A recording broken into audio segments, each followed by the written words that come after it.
Hello students, मैं हूं आपकी मैथ्स टीचर पूनम और वेलकम टू माय क्लास। आज का हमारा टॉपिक है ट्रिग्नोमेट्रिक आइडेंटिटीज। तो ट्रिग्नोमेट्रिक आइडेंटिटीज डिस्कस करने से पहले मैं आपके साथ आइडेंटिटीज मैथमेटिक्स में क्या होती है वो डिस्कस कर लेते हैं। बेसिकली जब हमारे पास कोई भी इक्वेशन गिवन होती है वो कब आइडेंटिटी बनती है, तो सबसे पहले इसको डिस्कस करने के लिए मैं एक इक्वेशन ले लेती हूँ।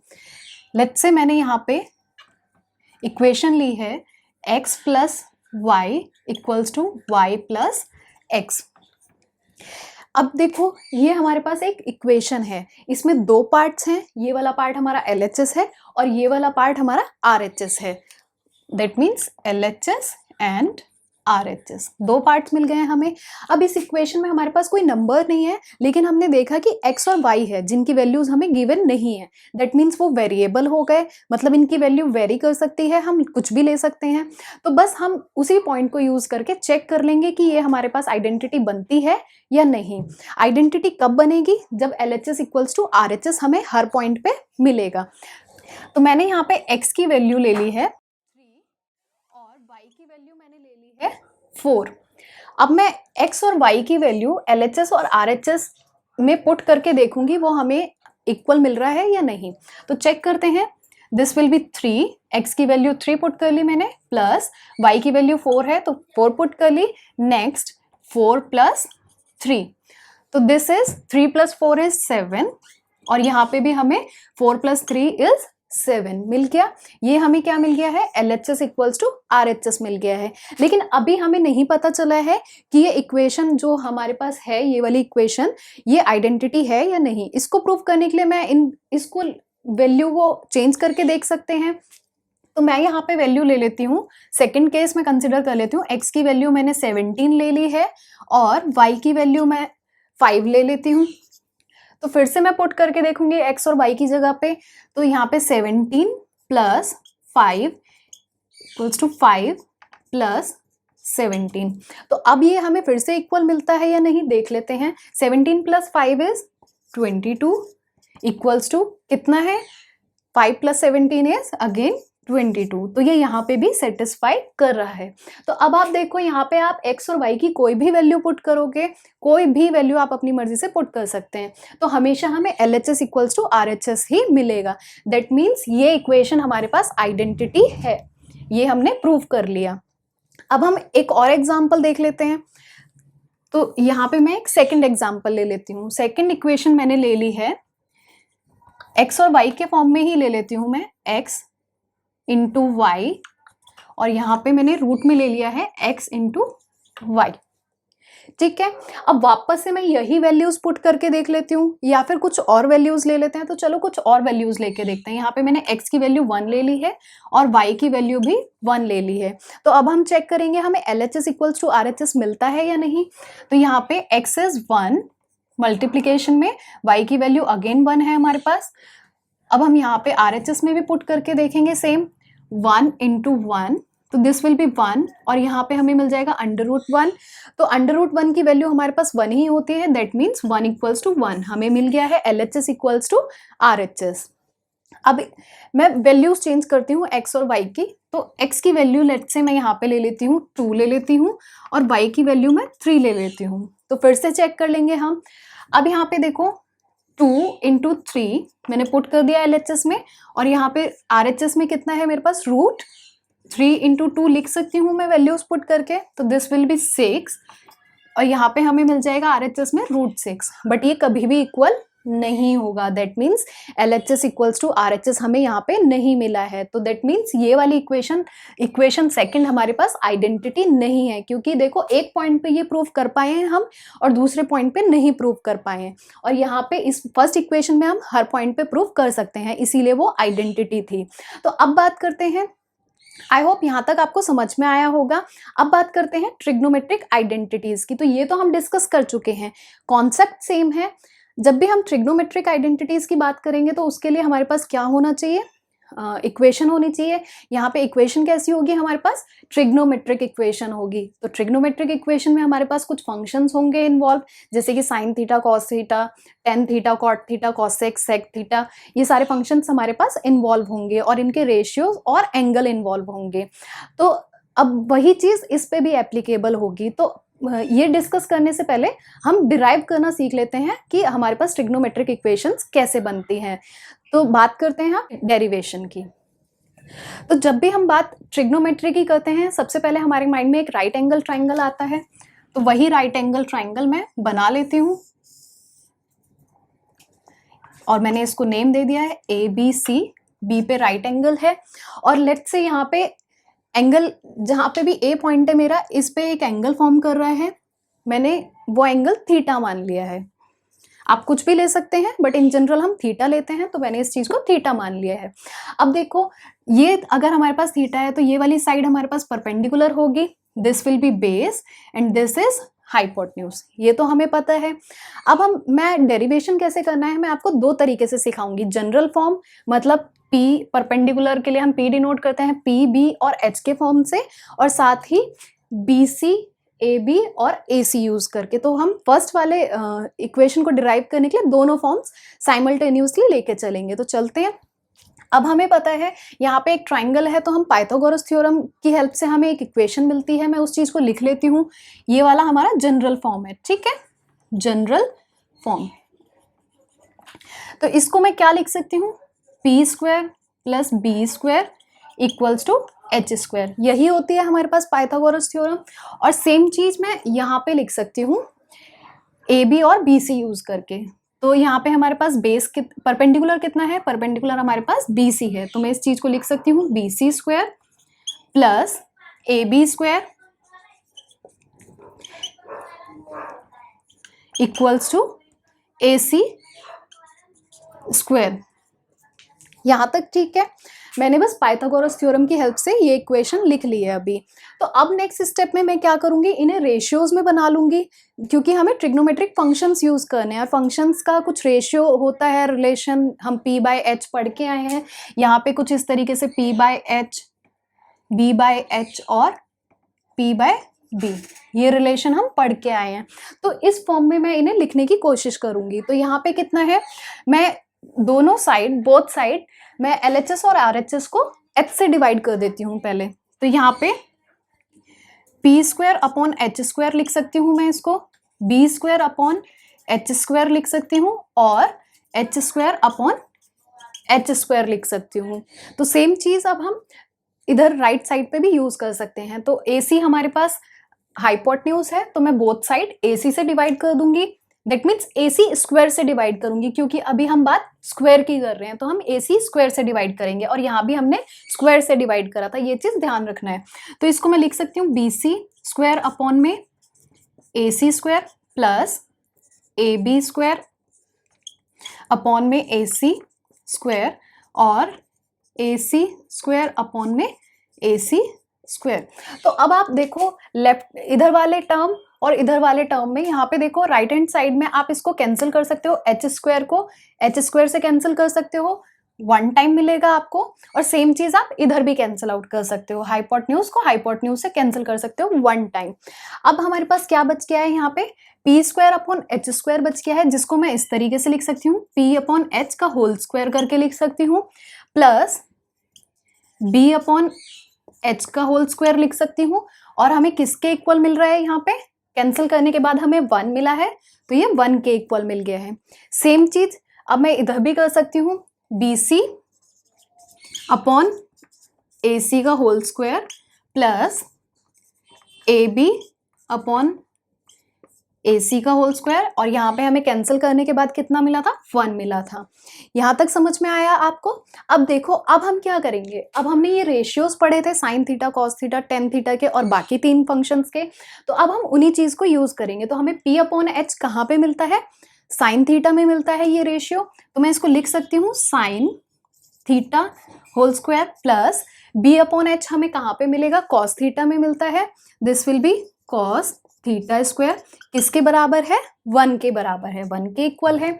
अभी सेम चीज यहाँ भी एप्लीकेबल होगी, BC अपॉन में AC, BC अपॉन में AC हमारे पास क्या है, परपेंडिकुलर अपॉन में हाइपोटेन्यूज है, तो इसकी जगह पे मैं साइन थीटा स्क्वायर लिख सकती हूँ, साइन थीटा का whole square plus AB upon में AC, that means base upon में हाइपोटेन्यूज हमें कहाँ पे मिलता है, कॉस थीटा में, तो कॉस थीटा का होल स्क्वायर इक्वल्स टू 1। अब हम यहाँ पे हमें पता है जब साइन थीटा का होल स्क्वायर है हमारे पास तो उसको हम इस तरीके से लिख सकते हैं, sine square theta plus cos square theta equals to 1। और इधर भी सेम चीज लिख सकते हैं, sine square theta plus cos square theta equals to 1। तो ये आपकी पहली आइडेंटिटी मिल गई है, सॉरी पहली इक्वेशन मिल गई है। अभी हमने इसे प्रूव तो किया नहीं है, अभी है हमें इक्वेशन मिली है, ट्रिग्नोमेट्रिक इक्वेशन मिली है। अब मैं क्या करती हूँ, जनरल फॉर्म और दोनों तरीके से मैंने आपको करके दिखाया, बट अब मैं बाकी की दो इक्वेशन इस वाले फॉर्म से प्रूव करके दिखाऊंगी, क्योंकि अब आप चीज़ें रिलेट कर सकते हैं। तो ये वाला मेथड अब मैं यूज़ नहीं करूंगी। तो मैं अपनी पहली इक्वेशन साइड में लिख लेती हूँ और बाकी का पार्ट रब कर देती हूँ, क्योंकि मुझे उसकी ज़रूरत नहीं है। तो चलते हैं आगे। अब इसके बाद भी हमारे पास दो ट्रिग्नोमेट्रिक इक्वेशन हमें फाइंड आउट करने हैं, डिराइव करने हैं। तो हम उन दोनों को साथ साथ में लेके चलते हैं, दोनों साथ में फाइंड आउट कर लेंगे और बाद में हम आइडेंटिटी उनको प्रूव करेंगे। तो यहाँ पे सब पाइथागोरस थ्योरम हमारे पास क्या थी, BC का square plus AB square and this will be AC square. तो सेम चीज मैं यहाँ पे भी लिख लेती हूँ सेकंड वाले के लिए, BC square plus AB square equals to AC square. तो अब देखो यहाँ पे हमारे पास क्या है, पहले मैंने हाइपोटेन्यूज से डिवाइड करा था, अब मैं परपेंडिकुलर और बेस से डिवाइड करूंगी। तो इधर वाले में मैं बेस से डिवाइड कर लेती हूँ और इधर परपेंडिकुलर से डिवाइड कर लेती हूँ। तो यहाँ पे हमारे पास बेस क्या है, बेस हमारे पास AB है। तो दोनों साइड लेफ्ट हैंड साइड और राइट हैंड साइड पे मैं बेस से डिवाइड करूंगी। तो BC का होल स्क्वायर अपॉन में AB whole square plus this will be AB square upon में AB square equals to AC square upon में AB स्क्वायर। तो यहाँ पे हमने बेस से डिवाइड किया है, इधर साइड पे हम परपेंडिकुलर से डिवाइड करेंगे। BC स्क्वायर, यहाँ पे परपेंडिकुलर हमारे पास BC है, तो मैं लिख सकती हूँ इसको BC square plus AB square upon में BC square equals to AC square upon में BC स्क्वायर। तो यहाँ पे देखते हैं हम पहले AB स्क्वायर अपॉन में AB स्क्वायर है हमारे पास, तो ये कैंसिल हो जाएगा। कितना टाइम, 1 टाइम। सेम चीज यहाँ पे भी हमें कहीं पे कॉमन मिलेगा, तो BC स्क्वायर अपॉन में BC स्क्वायर है, तो ये कैंसिल हो सकता है, 1 टाइम कैंसिल हो जाएगा। तो अब हमें बाकी का रिमेनिंग हम होल स्क्वायर में लिख सकते हैं, BC अपॉन में AB, इसको मैं इस तरीके से लिख सकती हूँ, plus 1 equals to AC upon में AB होल स्क्वायर लिख सकती हूँ। नेक्स्ट यहाँ पे हमारे पास क्या बच गया है, 1 प्लस AB अपॉन में BC लिख सकती हूँ, इसको मैं AB अपॉन में BC whole square equals to AC upon में BC होल स्क्वायर। तो अब देखो ये हमें रेशियोज बन गए हैं यहाँ पे हमारे पास, BC अपॉन में AB, that means perpendicular upon में बेस हमें कब मिलेगा, हमारे पास 10 के फॉर्म में होता है। मैंने आपको बताया था यहाँ पे P अपॉन में H, B अपॉन में H और P अपॉन में B।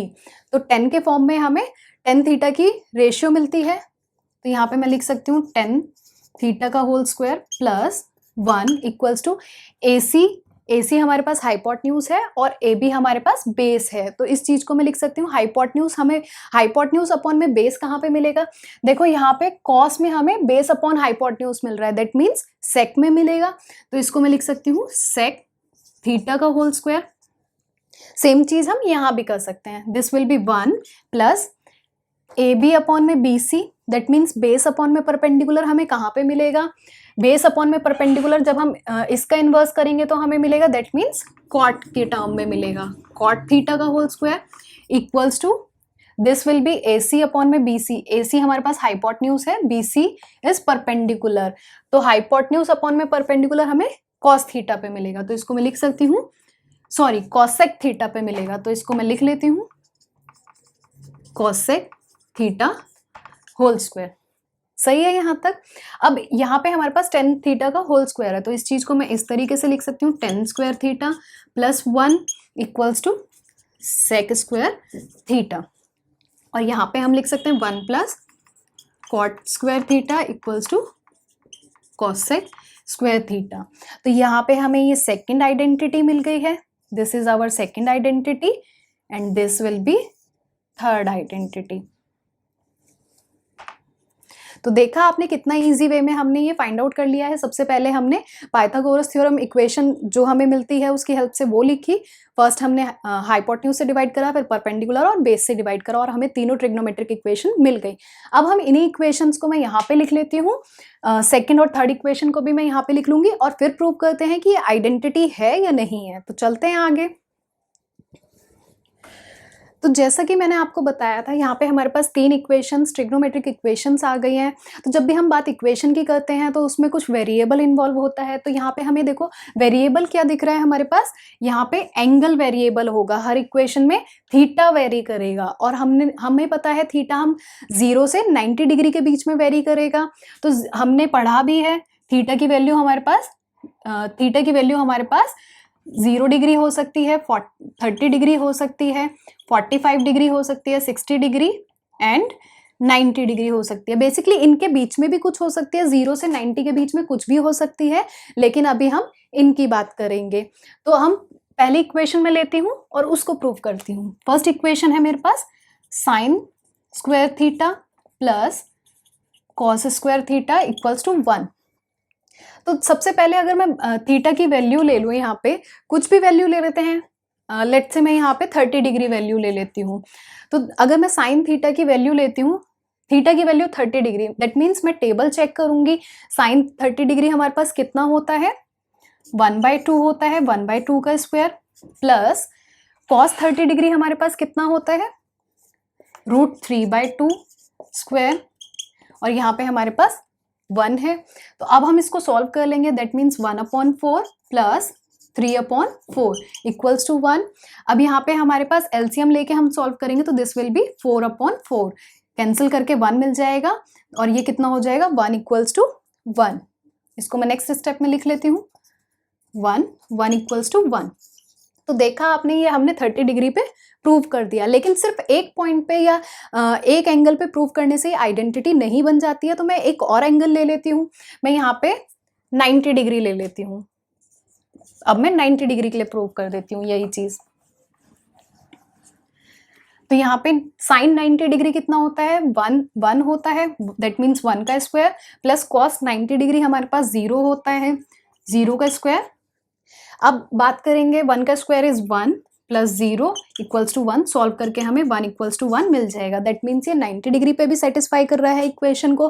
तो बाकी के जो एंगल्स बच गए हैं उन पे आप खुद से सॉल्व करके देख सकते हैं। तो दैट मीन्स ये हमारे पास एक आइडेंटिटी है और हमने इसको प्रूव कर लिया है। अब हम चलते हैं सेकेंड इक्वेशन को। तो सेकेंड इक्वेशन हमारे पास क्या है, tan square theta plus 1 equals to sec square theta. Second equation है tan square theta plus 1 equals to sec square theta.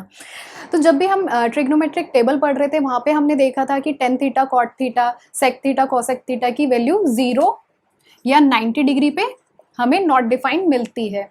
जब आपको किसी पर्टिकुलर पॉइंट पे वैल्यू नॉट डिफाइंड मिल रही है तो आप उसके लिए इक्वेशन में भी उसकी वैल्यू फाइंड आउट नहीं कर पाओगे। तो ऐसी वैल्यूज को हम, एंगल की ऐसी वैल्यूज को हम कंसिडर नहीं करते हैं। तो अब बात करते हैं इस इक्वेशन की। तो हमें पता है tan थीटा हमारे पास कहाँ पे नॉट डिफाइंड होता है, 90 डिग्री पे। सेम sec थीटा भी हमारे पास 90 डिग्री पे नॉट डिफाइंड होता है। तो इस केस में हम 90 डिग्री की बात नहीं करेंगे। तो अब हम चलते हैं 0 से, जो भी 90 से कम होगा बट हमें 60 डिग्री तक की बात करनी है तो हम 0 से 60 डिग्री तक की बात करेंगे। तो यहाँ पे मैं वैल्यू ले लेती हूँ थीटा की, 0 डिग्री ले लेती हूँ। तो अब देखो यहाँ पे tan थीटा हमारे पास, tan 0 डिग्री कितना होता है, 0 होता है, 0 का स्क्वायर हमें 0 ही मिलेगा, 0 लिख लेती हूँ मैं इसको, plus 1 equals to sec 0 degree हमारे पास कितना होगा, 1 होगा। तो 1 का स्क्वायर इज 1, तो यहाँ पे हमें 1 इक्वल्स टू 1 मिल गया है। तो इस पॉइंट पे ये इक्वेशन सेटिस्फाई कर रही है। नेक्स्ट मैं कोई और वैल्यू ले लेती हूँ। लेट्स से मैंने यहाँ पे 45 डिग्री ले ली थीटा की, थीटा इक्वल्स टू 45 डिग्री ले लिया मैंने। तो यहाँ पे देखूंगी मैं tan 45 डिग्री की वैल्यू कितनी होगी, 1, तो दैट मीन्स 1 का square plus 1 equals to sec 45 degree हमारे पास कितना होगा, √2 का स्क्वायर। तो this will be 1 + 1 is 2 and here √2 का स्क्वायर इज 2। तो यहाँ पे देखो ये भी सेटिस्फाई कर रही है, दैट मीन्स ये 90 डिग्री को छोड़ के बाकी पॉइंट्स पे सेटिस्फाई करेगी। इसको हम इस तरीके से भी लिख सकते हैं, थीटा हमारा कैसा होगा, 0 से बड़ा होगा या 0 के बराबर भी हो सकता है और 90 डिग्री से कम होगा। ठीक है, अब हम बात करते हैं थर्ड ट्रिग्नोमेट्रिक इक्वेशन की। ये भी हमारी आइडेंटिटी प्रूव हो गई है, बाकी के एंगल्स पे आप खुद प्रूव कर सकते हैं। तो थर्ड आइडेंटिटी है हमारे पास, थर्ड इक्वेशन है हमारे पास 1 + cot² theta equals to cosec² theta. तो इसको मैं लिख लेती हूँ यहाँ पे। तो अभी आपको मैंने बताया कि जहाँ पे भी हमें नॉट डिफाइंड वैल्यू मिलती है थीटा की, हम उस पॉइंट पे कंसिडर नहीं करते हैं। तो कॉट थीटा हमारे पास कहाँ पे नॉट डिफाइंड होता है, 0 डिग्री पे नॉट डिफाइंड होता है। सेम कॉसेक थीटा भी 0 डिग्री पे नॉट डिफाइंड होता है। तो यहाँ पे मैं 0 डिग्री की वैल्यू कंसिडर नहीं करूंगी, 0 डिग्री छोड़ के बाकी सब पे चेक हम कर सकते हैं। तो थीटा की वैल्यू मैंने यहाँ पे ले ली है 30 डिग्री, आप और कुछ भी लेके देख सकते हैं।